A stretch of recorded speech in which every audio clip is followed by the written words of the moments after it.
So hey everyone, it's Trevor Turnbull here from Sports Networker, and I'm joined by Skype right now by Austin Schindel. Austin is, I guess you would say, formerly known as Austin, now known as the XFINITY Sports Guy. He is the winner of the Ultimate Sports Social Media Contest. And Austin, welcome. Thank you very much.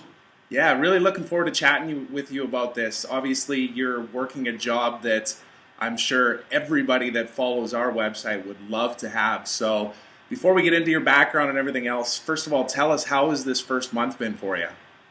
The first month has been really incredible. I've always said, I really wish I could go to the NFL draft one of these days. Not only did I get to go to the NFL draft, I got to go behind the scenes and meet all the top 10 picks, and it's just been a little bit of a whirlwind, learning a ton in the first couple weeks. You really when you dive yourself right in there, you see just everything with branding, and there's just so much to learn every single day in the sports world, and I've really been fortunate so far to be able to learn on the job. No kidding. And what was your first reaction when you found out that you won? We posted an article on this, I think it was late January, and the application process was right through to the end of March, so there was almost a couple of months there where you were, jockeying for position and trying to win the role. And when you first heard about it, what was your reaction? When I first heard about it, I was actually at my current internship right now, and I was in an office, and it was very quiet, and I get this call, and I'm trying to prevent myself from, exploding in the office. And only one other person knew that I was in it. So they looked at me and said, "Did you win? Did you win?" I was like, yeah. So it was really incredible. The first thing I thought was just, I made it, which was incredible because I had wanted to work in sports. I mean, I had a couple internships, but I always planned on after college, my first job being in sports, but I didn't understand, what magnitude I'd be working in it. Yeah. And it just, it took a while to realize that I had really just gone above and beyond what I thought was even possible right out of college. No doubt. So let's talk about your background then. So what brought you to this point? What's your background in school and your previous work experience? So I'm actually an international affairs major at the George Washington University. I have never taken a sports class in my life, but I have been inundated with sports since I was 5 years old. I own every single Topps baseball card since 1990. I just woke up every morning, didn't watch cartoons, I watched SportsCenter. And as I went to college, I thought I was going one path, and then I started working for the Washington Nationals as a summer intern. And I worked for the Washington Redskins as a game day social media intern.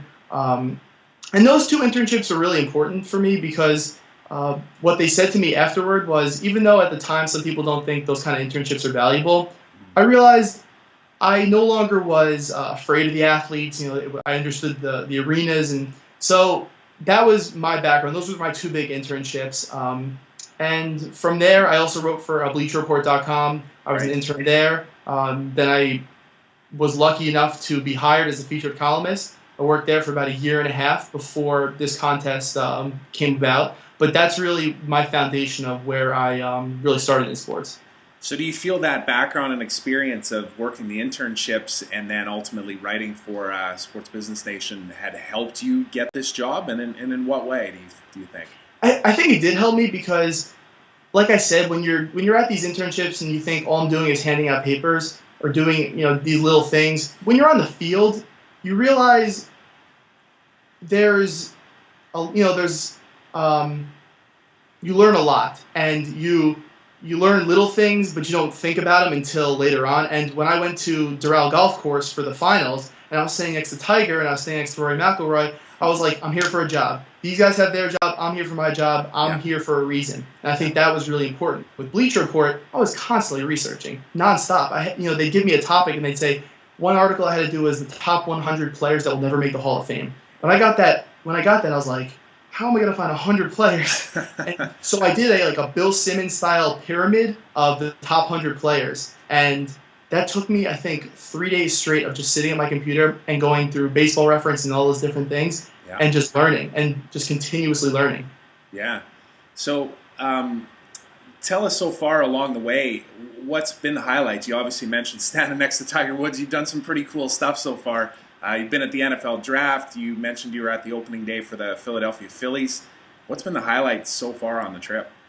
One of the highlights was definitely going on the stage at Radio City and taking a picture behind the podium and looking out, that was extraordinary. When I went to the MLB Fan Cave, I actually got to meet Penn Jillette, and he's awesome. And just all those Fan Cave guys and girls are really, really cool. They have a great job there. Also, when NFL headquarters was incredible because every single floor is themed something different. So when you go up to like the fan room, you just have pictures of fans on the wall. You have Fireman Ed, and I'm a huge Jets fan, so that was really cool. Yeah. So I've gotten the opportunity to see a lot of things that, the people that work there, it's commonplace to them, but for a fan who gets to go there, it's just incredible. Mm-hmm.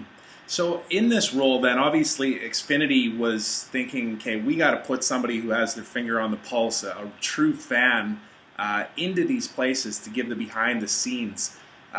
Throughout this experience, what's been your perspective on how social media has impacted sports from a fan perspective, an advertiser perspective?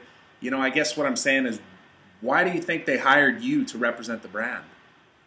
Well, I had a very active Twitter before. I didn't have a ton of followers, but a stat that we saw recently was 83% of people are on social media during games and 63% are using it. And you just see that the transformation is incredible. I'm at games, I'm at the NFL draft, and I'm seeing people taking pictures and tweeting them out. And you realize that it's becoming such an interactive experience that even if you're sitting at home by yourself, you can still talk to people that are genuine sports fans that have the same interests as you. And I find that extremely interesting. I've learned that so quickly here that while I'm trying to engage the fans and find where the interest lies, you see that people are willing to talk and they're willing to respond. And I'm not really interested in how high my follower count is or how many people I'm following. I know some people like to keep theirs low. I love having a ton of followers because then I know what they're saying and I just love responding to them. Mm-hmm. So throughout this whole experience then, what are you actually managing then? You're managing the XFINITY Sports Twitter account? Right. Is there anything else?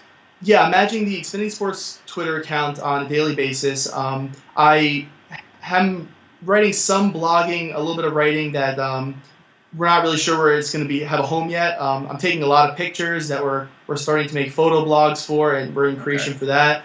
So we're really trying to expand, how we show everything that we've been doing. But right now it's primarily tweeting. I understand too that XFINITY's given you a pretty wicked home package. You got all kinds of stuff like TVs. Maybe tell everybody about all the things that you're getting from XFINITY. Yeah, XFINITY is really hooking me up and they're trying to create the ultimate sports pad. I'm going to be having a 3D TV, iPad, several different televisions. Actually, those XFINITY couches that you see in the TV, I believe I will be getting one of those. And that is actually what I'm most looking forward to because that's the most unique item that I think I'll own. But they're really giving me every way that a social media sports fan can be interactive and watch several things at once and be able to comment and just... that's really, they're putting, the dream job in the title. Yeah. So how long is this internship? How long do you actually work with XFINITY? And, what are some of the other things that you got coming up here over the next few months? Well, this is a full-time job. It's actually, it's a year contract, started about a month ago. Wow. And runs through the year. We'll see what happens. But going forward, I might be going to a UFC fight in Fairfax, hopefully going to Manny Pacquiao's fight against Timothy Bradley on, I believe, June 9th. And then, like I've always said, if they'd like to send me to the Olympics, I'm not going to say no, but I don't really know exactly how feasible that is. But listen, there's tons of things. We have great partners at MLB Network and NBA Network and those kind of things. So who knows, maybe I'll end up going to the NBA draft, maybe a couple of baseball games this summer. But we just have such great network partners that I think we'll be able to eventually get to different arenas. I guess that's part of the fun, isn't it? It's exciting. You never know where you're going to end up. Exactly. There's obviously a lot of sporting events that a person could end up at, so it should be a fun year for you. Is there anybody in particular, obviously, again, you don't know exactly where you're going to be, but is there anybody in particular in the sports industry that you'd like to be able to interview or talk to during this whole process?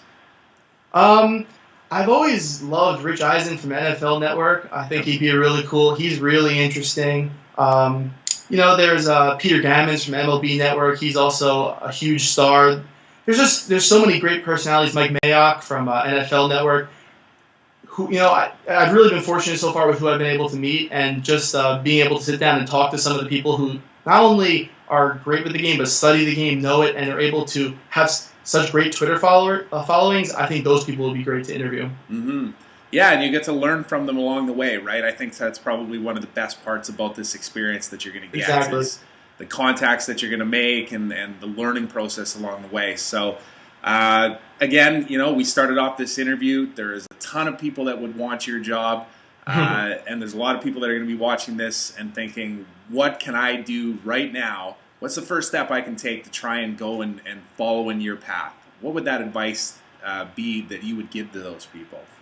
Well, first I would say take every opportunity that comes to you. There's no bad opportunity. And even if you're working for a minor league baseball team, if you take that opportunity and run with it and do it extremely well and make contacts and learn the game and learn the ins and outs of just the business, you're going to be better off. Two, I would say